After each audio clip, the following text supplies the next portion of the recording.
What's going on, guys, and welcome back to the Asia Tour.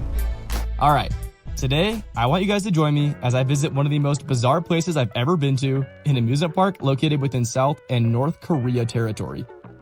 Guys, there were no people here, the rides were closed, and when we first pulled up, I genuinely thought the place was totally abandoned. Now, the actual story of this place, now that I've done some research, is a lot crazier than that, and I am one of the only people to ever ride its elusive attractions. Welcome to Pyeonghwa Land. Cool thing about this park, it's called Pyeonghwa, which means peace in Korean, and is located in the demilitarized zone between North and South Korea. The demilitarized zone, also known as the DMZ, is a 250-kilometer stretch of land, I believe it's about 4 kilometers across, that acts as a buffer between the North and the South. Also called No Man's Land, the area is neither controlled by North nor South Korea and is plagued with landmines left over from the Korean War. As a result, as far as I understand it, South Korea has had some areas cleared and developed so tourists can visit the DMZ and learn more about Korean history. Pyeonghwa Land was a result of this development, and I was lucky enough to stumble upon it during my visit to the border. I'll give you some more background on the park itself in a little bit, but for now, here's an intro. Today I have a pretty niche video for you all. Alex and I booked a tour this morning to go see the border between North and South Korea. While we were on the way on our bus, we found this amusement park in the middle of nowhere. And as you would have it, there's a roller coaster here. It's just a wacky worm, so nothing crazy, but nonetheless, this is the closest credit to the North Korea side of things. And when we got here, there was a tarp on the ride. We found the owner, who's a super cool guy, and he said, hey, come back at 2 o'clock, I'll have it open for you. So we're gonna go ride this little wacky worm over here. It's called Lightning, which is funny. Check it out, thank you very much, thank you. They have opened it for us. We're gonna do the one ride. Get the credit, and I just thought this was super cool. I had to make a little video. Okay guys, I had to post this, not because the coaster is anything special, but the story to ride this. Woo! According to the owner of the park, Pyeonghwa, which literally means peace, is a name chosen to raise awareness around the tensions between the North and the South. The name acts as a reminder of the goal to reach peace between both sides, alongside many other landmarks in the area with the same thought in mind.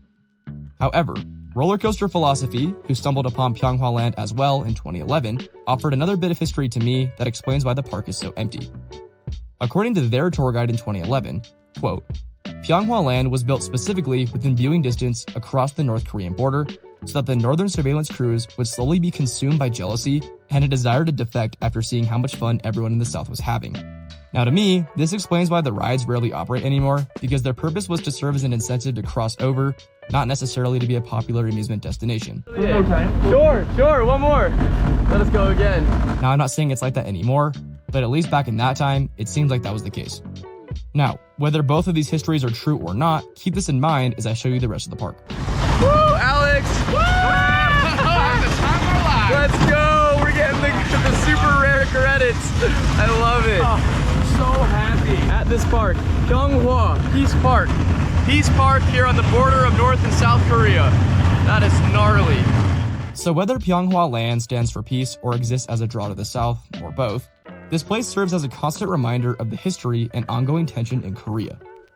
Growing up in the US education system, I'd never really learned much about the Korean War in school, but having visited the DMZ in person, I certainly gained a lot of insight and learned a rich history of what happened and is happening here.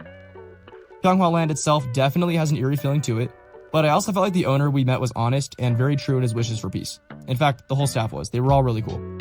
Regardless, this was an incredible experience for me personally, and one of the more memorable ones of my coaster career for sure.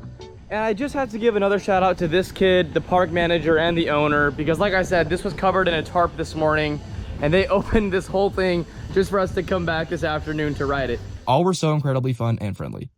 I mean, that's kind of the story, guys. If you come out to South Korea and you want to go to the border with North Korea and do the whole bus tour thing, this is at one of the stops. That's how we found it. We came to a stop here to get some food, and we just ended up stumbling upon this park. So, totally rad. Be ready for a vlog at Everland next though, and we'll see you all there. See ya.